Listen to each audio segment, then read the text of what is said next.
Sir voice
ఓం నమో వెంకటేశాయ.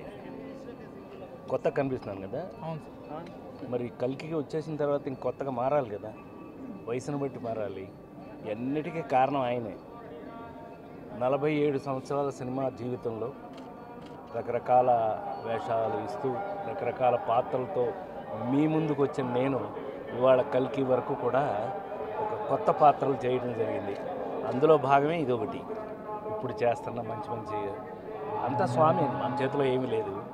అది అప్పుడప్పుడు ఆయనకి థ్యాంక్స్ చెప్తూ ఉండాలి, అది మన బాధ్యత. ఇవాళ వచ్చింది ఆ పనికి. సో ఒక కొత్త రాజేంద్ర ప్రసాద్ని మళ్ళీ మీరు చూడడానికి ఆయన బ్లెస్సింగ్స్ కోరుతూ వచ్చాను. మీ అందరికీ తెలుసు, ఆయన వేసిన భిక్ష రాజేంద్ర ప్రసాదము, ఆ కాటేజ్ కూడా ఎలా ఉందని అప్పుడప్పుడు చూడటం నా బాధ్యతగా. స్వామివారికి రోజు కరెక్ట్గా జరుగుతుందో లేదో చూడాలనే బాధ్యతతో స్వామివారి ఇచ్చిన బాధ్యతను నెరవేరుస్తూ మీ అందరూ కూడా జీవితంలో ఒక కొత్త వెలుగులతో కొత్త జీవితాలతో బాగా కష్టపడి, అందరూ కష్టపడిందే తినొద్దండి, అరగదు. కష్టపడి తింటేనే అరుగుతుంది. ఇప్పటివరకు నేను పనిచేస్తూనే ఉన్నాను. షూటింగ్ నుంచే వచ్చాను, షూటింగ్కే వెళ్తాను. సో మరొకసారి ఆ స్వామివారి ఆశీర్వచనాలు మీ అందరికీ ప్రతి ఇంట్లోనూ పరిపూర్ణంగా ఉండాలని, ఈ నన్ను చూస్తున్న మీ అందరికీ కూడా ఆ స్వామి గొప్ప జీవితాన్ని, గొప్ప ఆనందాన్ని ఇవ్వాలని మనస్ఫూర్తిగా కోరుకుంటున్నాను. ఓం నమో వెంకటేష్. నెక్స్ట్ అంటే మూవీ ఇప్పుడు షూటింగ్ అన్నారు, అది ఇప్పుడు జరుగుతున్నది. రవితేజతో ఒక సినిమా జరుగుతుంది, నితిన్తో ఒక సినిమా జరుగుతుంది, హరికథ అని స్వామి మీద ఒక పెద్ద సినిమా పీపుల్ మీడియా టెక్ వాళ్ళు తీస్తున్నారు. ఇలా అన్ని ప్రత్యేకమైన పాత్రల్లో నా అదృష్టం, స్వామి ఇచ్చిన అదృష్టం ఏంటంటే నా మీద ప్రత్యేకమైన పాత్రలు రాయటం. సో ఇక్కడి నుంచి మీ అందరికీ పండగే, సినిమాలతో పండగ చూసుకోండి. ఓం నమో వెంకటేశ్వర. హ్యాపీగా ఉండు. గోవిందా గోవింద.